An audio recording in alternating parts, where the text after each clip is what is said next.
Hello my fellow toy hobbyists. If you've been with me for quite some time, you know that I love vintage toys, and today we're going to show some love to the Star Wars AT-AT Walker. This is a fantastic piece in my collection, and they don't make them like this anymore. I wish they did. Let's take a look at it.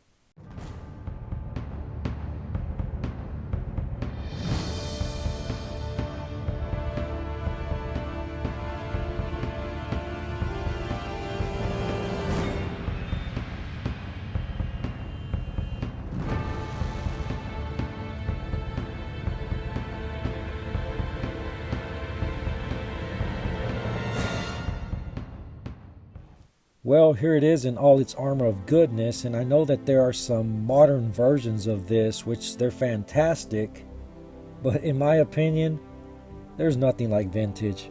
Let's go ahead and look at some of the play features. When you open up the body, you have this button right here that when you press it, it works the lighting effects, just like this.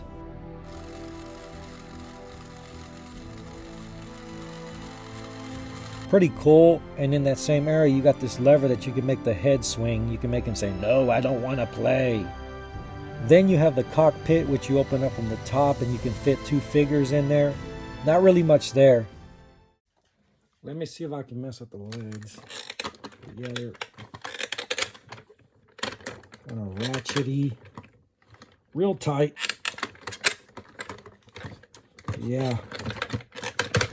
Let's look at the storage or the troop carrier part. As you can see, it's real spacey in there.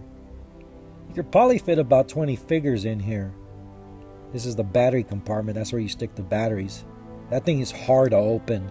Other than pushing the button and working the light effects and swinging the head back and forth with that lever, that's really all there is to it. The rest, you got to use your imagination. The legs are manual, as you saw. How do you play with this and use your imagination? Well, let me show you.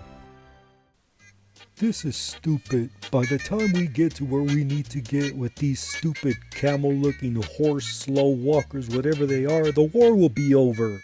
I find your lack of faith in the Empire's weapons very disturbing. If you think you can do better, by all means, go for it. Oh no, sir. I'm not trying to imply anything. I have heard of you, and it seems that you always fail. Do not fail me. Oh no, sir. All right, boys, get that AT going.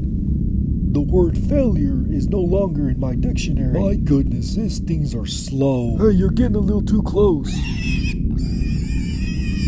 Ouch. Yep, that's how you play with this thing. You just go around smashing people. It seems that Mr. Gamorrean Guard's always getting himself in trouble. I remember playing with this as a kid. Not that I ever had one, but my friend did, and I loved playing with it just because it was so massive. We used to use it to attack the G.I. Joe's headquarters, their camps, you name it. And of course you can see this thing coming and hear it from miles and miles away, but the G.I. Joes, they never had a defense for it. Duke was like, "Oh my goodness, what is that? Battle stations!" They would send out Sky Strikers and tanks, and they couldn't bring this thing down. In my world, Star Wars and G.I. Joes coexisted together, and of course they would get a hold of Luke, and Luke knew how to get rid of this thing with his snow speeder. To those of you that had this, you know that this thing was fun, and it's still fun even today. But this thing was a beast. It's enormous in comparison to the figures. Here's some vintage Star Wars figures standing next to it so you can see how big it was. But this thing was a lot of fun. I love vintage, and they don't make them like this anymore. Well, let's go ahead and wrap it up. Thank you for watching. Give me a like. Please subscribe. And like always, get a hobby and live life.